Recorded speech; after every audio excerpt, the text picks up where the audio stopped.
নমস্কার বন্ধুরা, শিল্পীর রান্নাবাটিতে আপনাদের সকলকে স্বাগত। আর আজ আমি শেয়ার করছি এই প্রচণ্ড গরমে প্রত্যেক দিনের লাঞ্চে খাওয়ার জন্য একটা মাছের ঝোলের রেসিপি। পেঁপে, আলু, কাঁচকলা দিয়ে চারাপোনা বা বাটা মাছের এই ঝোল অত্যন্ত সুস্বাদু এবং স্বাস্থ্যকর। কোনো রকম গরম মশলা বা লঙ্কার গুঁড়ো ছাড়া গোটা মশলা দিয়ে খুবই সুস্বাদু এই রেসিপি আজ আপনাদের বানিয়ে দেখাবো, যেটা আশা করি আপনাদের ভীষণ পছন্দ হবে। চ্যানেলটা এখনও সাবস্ক্রাইব না করে থাকলে সাবস্ক্রাইব করে পাশে থাকা বেল আইকনটা প্রেস করে অল করে দিন। প্রথমেই দেখে নিই কী কী সবজি আমি এখানে নিয়েছি। একটা পেঁপের 4 ভাগের 1 ভাগ খোসা ছাড়িয়ে এরকম লম্বা লম্বা করে কেটে নিয়েছি। আর নিয়েছি একটা কাঁচা কলা, কলাটাও একইভাবে খোসা ছাড়িয়ে এরকম লম্বা লম্বা টুকরো করে কেটে নিয়েছি। আর লাগছে একটা বড় সাইজের আলু, আলুটাকে দেখুন একইভাবে খোসা ছাড়িয়ে এইভাবে লম্বা লম্বা টুকরো করে কেটে নিয়েছি। সব সবজিগুলো আমি একইভাবে কেটেছি, তাতে রান্নার পর দেখতে সুন্দর লাগে। আর সবজিগুলো নিজেদের ইচ্ছে মতো, যে সবজি আপনাদের বেশি পছন্দ সেটা একটু বেশি নিতে পারেন। সবজিগুলো ভালোভাবে ধুয়ে নিয়েছি। এবার একটা পাত্রে বেশ কিছুটা জল নিয়ে তাতে সবজিগুলো রেখে দেব। রান্না করার সময় জল থেকে তুলে নেব, তাতে সবজিগুলো কালো হয়ে যাবে না। আর যেহেতু মাছের ঝোল তাই মাছ তো লাগবেই। এখানে আমি আজ 5 পিস বাটা মাছ নিয়ে নিয়েছি, তবে আপনারা চারাপোনা দিয়েও বানাতে পারেন একইভাবে।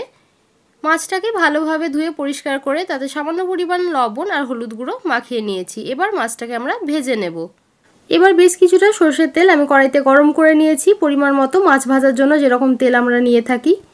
এবার এক এক করে মাছটা দিয়ে ভেজে নিতে হবে। খুব বেশি কড়া করে ভাজবো না, আবার খুব হালকাও ভাজবো না। মিডিয়াম ফ্লেমে মাছটাকে 2 পিঠ পাল্টে ভেজে নিচ্ছি। দেখুন মাছটা আমার ভেজে নেওয়া হয়ে গেছে। এবার তুলে রাখছি। বাকি মাছগুলো একইভাবে ভেজে নেব। আমার সব মাছগুলো ভেজে নেওয়া হয়ে গেছে। এবার একটা মশলার পেস্ট বানিয়ে নেব। এর জন্য নিয়ে নিয়েছি একটা মিডিয়াম সাইজের পেঁয়াজ কুচি, 4 থেকে 5 কোয়া রসুন। এখানে আমার রসুনের কোয়াগুলো খুব ছোট ছোট, তাই একটু বেশি নিয়েছি। 1 ইঞ্চি আদা, আর লাগছে 2টো কাঁচা লঙ্কা। আর যেহেতু আমরা কোনো গুঁড়ো মশলা এই রান্নায় ব্যবহার করব না, তাই দিয়ে দিচ্ছি 1 চা চামচ জিরে, আর দিয়ে দিচ্ছি 1/2 চা চামচ গোটা গোলমরিচ। পেঁপের সাথে এই গোলমরিচের ফ্লেভারটা কিন্তু ভীষণই ভালো লাগে, তাই অবশ্যই এটা ব্যবহার করবেন। যদিও গরমের জন্য বানাচ্ছি, তবুও অল্প পরিমাণে গোলমরিচ দিলে এটা কিন্তু হজমে সাহায্য করবে। ঝালটা আপনারা আপনাদের পছন্দ মতো দেবেন। আর যদি গ্রীষ্মকালে বানাচ্ছেন তাহলে লঙ্কার পরিমাণটা আরও বেশি দিতে পারেন। আর যদি শীতকালে বানাচ্ছেন তাহলে গোলমরিচের পরিমাণটা একটু বেশি দিতে পারেন, যেটা আপনাদের ইচ্ছে। এটার একটা স্মুথ পেস্ট এবার আমরা বানিয়ে নেব। মাছ ভেজে নেওয়া তেলে এবার দিয়ে দিচ্ছি 2টো তেজপাতা আর 1/2 চা চামচ 5 ফোড়ন। ফোড়নটাকে 15 থেকে 30 সেকেন্ডের জন্য একটু নাড়াচাড়া করে ভেজে নিলাম। এবার এর মধ্যে আগের থেকে কেটে রাখা সবজিগুলো দিয়ে দিচ্ছি। সবজি দিয়ে মিডিয়াম টু হাই ফ্লেমে ভালোভাবে ভেজে নিতে হবে। আর অবশ্যই এই সবজিগুলো কিন্তু একটু মোটা মোটা করে কাটতে হবে, কারণ পেঁপেটা যদি খুব পাতলা কাটা হয় তাহলে কিন্তু রান্না হওয়ার পর গলে যেতে পারে। আর তাহলে ঝোলটা কিন্তু পাতলা ঝোল হবে না এবং দেখতেও সুন্দর লাগবে না, তাই অবশ্যই একটু মোটা মোটা করে কাটবেন। আর আবারও বলছি, আপনাদের যে সবজিটা পছন্দ সেই সবজিটা একটু বেশি দিতে পারেন। দেখুন মিডিয়াম টু হাই ফ্লেমে সবজিটা আমি লালচে লালচে করে একটু ভেজে নিলাম। খুব বেশি লালচে হয়নি, হালকা একটু কালারটা চেঞ্জ হয়েছে। এবার যে মশলার পেস্টটা বানিয়ে রেখেছি সেই পেস্টটা দিয়ে দিলাম। দিয়ে দিচ্ছি 1.5 চা চামচ লবণ আর 1 চা চামচ হলুদ গুঁড়ো, তবে লবণটা আপনারা আপনাদের স্বাদ মতো দেবেন। এবার এই মশলার সাথে ভালোভাবে কষিয়ে নিতে হবে। আর এই রান্নাটা আমি খুব কম তেলেই বানিয়ে দেখাচ্ছি, তবু আপনারা যদি চান তাহলে আরেকটু কম তেলও কিন্তু ব্যবহার করতে পারেন, তাতেও কিন্তু এই রান্না একই রকম সুস্বাদু হবে। খুব ভালোভাবে কষিয়ে নিতে হবে যতক্ষণ না মশলার থেকে তেল আলাদা হচ্ছে। যত ভালো করে কষাবেন এই রান্নার স্বাদ কিন্তু ততই ভালো হয়। যেহেতু আমরা কোনো গরম মশলা এই রান্নায় ব্যবহার করব না, গোলমরিচের স্বাদটা কিন্তু এই রান্নায় খেতে ভীষণই ভালো লাগে। ভালোভাবে কষিয়ে নেওয়া হয়ে গেছে। এবার দিয়ে দিচ্ছি পরিমাণ মতো জল।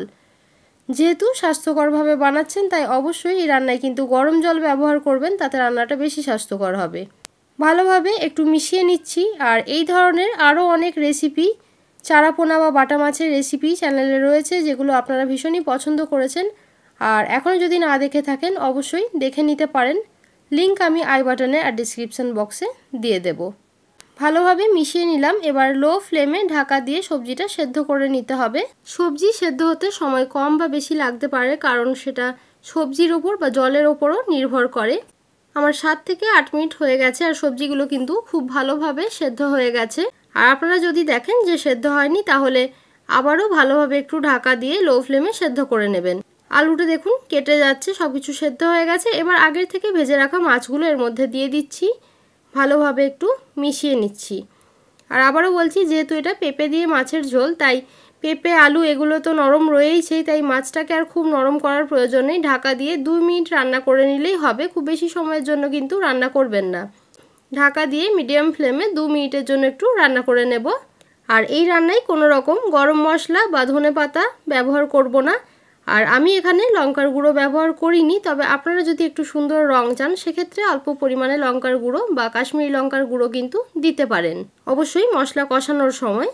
তবে আমি বলবো এই রান্নাটাকে এরকম সিম্পল রাখলেই ভালো লাগে। গরম গরম পাতলা মাছের ঝোল কিন্তু একেবারে রেডি। এইভাবে অবশ্যই আপনারা একবার বাড়িতে বানিয়ে দেখতে পারেন। যদি ভালো লাগে চ্যানেলটাকে লাইক করবেন, চ্যানেলটাকে সাবস্ক্রাইব করে পাশে থাকা বেল আইকনটা প্রেস করে অল করে দেবেন, যাতে যখনই আমি নতুন ভিডিও পোস্ট করব নোটিফিকেশান আপনাদের কাছে পৌঁছে যাবে। দেখা হবে আবারও একটা নতুন রেসিপি নিয়ে। ততক্ষণের জন্য ভালো থাকবেন, সুস্থ থাকবেন। ধন্যবাদ।